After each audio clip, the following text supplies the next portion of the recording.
Many choices, but how do you choose the right countertop? Granite, quartz, marble, quartzite? Which one's better? With so many options, in this video, we're going to show you exactly how to choose the right countertop for your home. If you're looking to install new countertops or build a new home, you want to know which surface is best. Choosing between a quartz countertop and a granite countertop can be tricky, but watching this video through the end is going to help you make that decision a little easier as we go through the pros and cons of each. If you're ready, give us a thumbs up. Let's go. Okay, so granite, quartz, marble, quartzite. I know there's a lot of different products out there. People always ask, what is it? What's the difference between each one of those?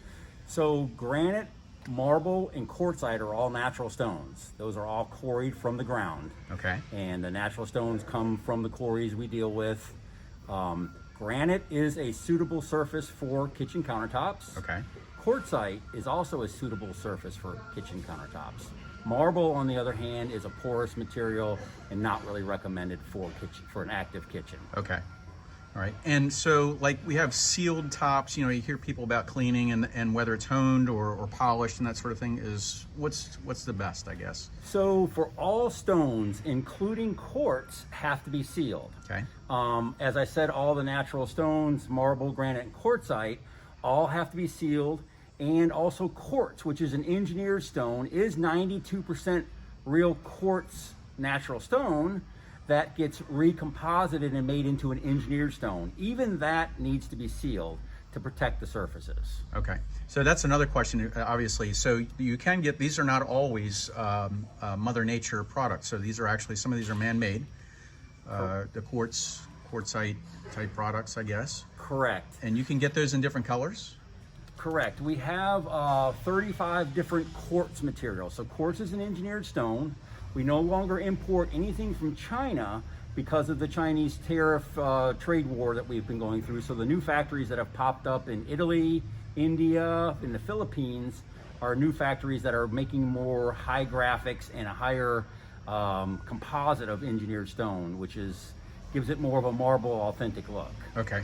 So the products come from all around the world. And some of these, obviously, the granite itself, it's a stone, so it's quarried out of the ground. Tell us a little bit about that. Where different countries it comes from, how they get it out, how it gets to here, how it gets into their home. Okay, so we deal with about 700 quarries around the world. India, Brazil, and Italy are probably the top 3 countries in the world that export stone. We buy large blocks. The blocks get processed into slabs at the quarry, and then we import all of our stone through the port of Charleston. So all the stones then would move from the Charleston port up to our warehouse and then be distributed to all the fabricators along the Carolina coast. Okay. The natural stones do come in a variety of different sizes. Mm-hmm. This is a quartzite material. So we talk about quartzites being as a calcified material. The calcified material is a super hard material. It's as hard as granite. And then the engineered stones are going to be more in a uniform size, which is somewhat limited to the size of the slab. This comes from Italy. The slab is 128 by 65. So what we see, some of these monster islands sometimes won't accommodate a quartz material, or they'll do a 2-tiered, sometimes you'll see, because no one really wants to see a seam in an island if at all possible. Right. So these also, now the new Italian, come in a book match, which means that there's like a left and a right, and the seams, they could actually connect them together so the veining will be consistent in a book match fashion, the same way that natural stone is done. So the higher quality quartz is a book match, and then all of your natural stone come in a book match for seaming purposes. Okay, so all of these different products, they all have different price points, obviously. Some of them are a little bit less expensive, some are more. What makes the difference in price? So there's 2 aspects. On all the natural stones, the materials are quarried from the ground, and so the rarer materials, such as your quartzites like this, are rarer materials that they find deposits in the earth, tend to be more expensive. It's not a quality issue. Like, we use a category 1 through category 5. Category 1 is the lowest price, category 5 is the highest price. So some people think a higher category is going to be a higher quality. It's not necessarily the case. It's just that the level 1 stones come from huge quarries that mass produce, keeping the material costs relatively low. Okay. So all the materials typically in this market are all going to be 3 centimeter thickness, and the quality, the blocks are all consistent. It's just that the rare deposits drive the exotic materials, the prices up. For quartz, it's a completely different situation because it's actually the quartz crystals that they make the material out of, which is a natural quartz crystal that they take and use. The more transparent materials have a tendency to be more expensive than the white quartz or the smoky quartz crystals. Okay. So the higher quality factory in Italy that produces this material uses a lot of clear quartz, gives it translucence, which increases the quality and the cost of the material because it is an engineered man-made material. So the colors right now that we see in houses, obviously the grays, the whites, that sort of thing, I'm sure they're more popular right now. What do you see trend-wise? Any kind of trends that you see? Well, we're seeing some of the classic colors come back. Even in builder grade type of material for like track builders using new Venetian gold and so forth, where they were using a lot of the grays and whites. Some of the trend is switching back to some of the classic colors with some of the creams, light blues, and also the gold. Gold tones are coming back in. As far as points of interest is typically whatever the design of the house is. So if it's a classic style home, a lot of the more contemporaries are still sticking with the whites and grays. Okay, just more monochromatic, I guess. Correct. Yeah, more modern looking. Yeah. Okay, so what else could you tell? Anything else that you can think of that I haven't asked the question for? Because this is what you do, and you do it every day, and you're good at it. So. Well, thank you. The materials, we get asked a lot about resealing. Okay. So as I said earlier, all stone needs to be sealed, including quartz. All stone needs to be sealed. So what we recommend is using a stone cleaner to clean your stone. No abrasives, no acidic cleaners. If you use an abrasive cleaner or a acidic cleaner or a scrubby pad like a Scotch-Brite pad or something like that, you're actually stripping the sealer off of the surface. Right. So in that case, you would have to reseal it more often.